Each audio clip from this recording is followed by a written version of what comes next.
আজ আমি আপনাদের সঙ্গে শেয়ার করব একদম ঘরোয়া স্টাইলে ডিম সয়াবিনের পাতলা ঝোল। চলুন তাহলে শুরু করা যাক। প্রথমেই গরম জল দিয়ে সয়াবিনগুলো ভিজিয়ে রেখে দেব। এবার একটা মশলা বেটে নেব। তার জন্য নিয়েছি আদা, রসুন, শুকনো লঙ্কা, গোটা জিরে। মশলাটাকে ভালো করে বেটে তুলে আলাদা করে রেখে দেব।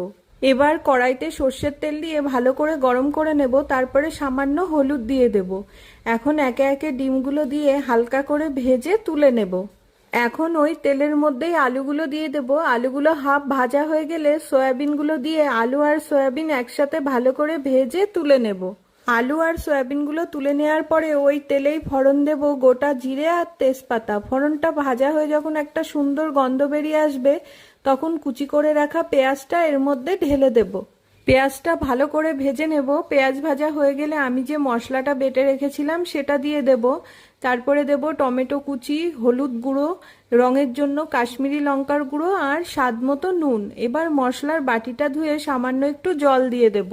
এবার মশলাগুলো একসাথে ভালো করে মিশিয়ে নেব। তারপরে মশলাটা ততক্ষণ কষে নেব যতক্ষণ না মশলা থেকে তেল ছেড়ে দেয়। মশলা থেকে যখন তেল ছাড়তে শুরু করবে তখন ভেজে রাখা আলু আর সয়াবিনটা এর মধ্যে ঢেলে দেব। এখন মশলার সাথে ভালো করে মিশিয়ে নেব। মেশানো হয়ে গেলে 2 থেকে 3 মিনিট মতো কষে নেব। তারপর ভেজে রাখা ডিমগুলো দিয়ে দেব। এবার ঝোলের জন্য পরিমাণ মতো জল দিয়ে দেব। তারপরে নেড়ে চেড়ে ভালো করে মিশিয়ে নেব। এখন গ্যাসটাকে লো টু মিডিয়াম ফ্লেম করে কিছুক্ষণের জন্য ঢাকা দিয়ে রেখে দেব। এবার ধীরে ধীরে ডিম আর সয়াবিন মশলার মধ্যে সুন্দরভাবে মিশে যাবে।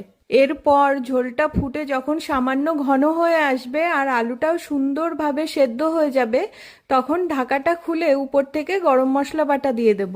গরম মশলা বাটা দেবার পরে গ্যাসটাকে হাই ফ্লেম করে 2 মিনিট মতো ফুটিয়ে নেব। তারপরে গ্যাস বন্ধ করে 5 মিনিটের জন্য ঢাকা দিয়ে রেখে দেব।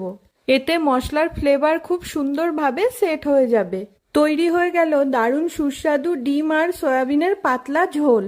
এই রান্নাটা খুবই সহজ, পুষ্টিকর আর খেতেও দারুণ মজাদার। নরম সয়াবিন আর সেদ্ধ ডিম, হালকা মশলার পাতলা ঝোল মিলে এই রেসিপিটা গরম ভাতের সাথে খেতে একদম অসাধারণ লাগে। খুব কম সময় আর ঘরের সাধারণ উপকরণ দিয়েই তৈরি হয়ে যায়। এই সহজ ঘরোয়া স্বাদ একবার বানিয়ে খেলে বারবার বানাতে ইচ্ছে করবে। আপনারা অনেকেই বাড়িতে ডিম সয়াবিন রান্না করে থাকেন, কিন্তু আমি যেভাবে রান্না করি সেটাই আপনাদের সঙ্গে শেয়ার করলাম। একদিন ট্রাই করে দেখবেন। আশা করছি রেসিপিটা আপনাদের কাছে ভালো লাগবে। ভিডিওটা শেষ পর্যন্ত দেখার জন্য সবাইকে অসংখ্য ধন্যবাদ। সবাই খুব খুব ভালো থাকবেন। আজকের এই ডিম সয়াবিনের রেসিপিটা আপনাদের কাছে কেমন লাগলো অবশ্যই কমেন্টের মাধ্যমে জানাবেন। আজ আসি, আবারও দেখা হবে নতুন কোনো একটি রেসিপির সঙ্গে।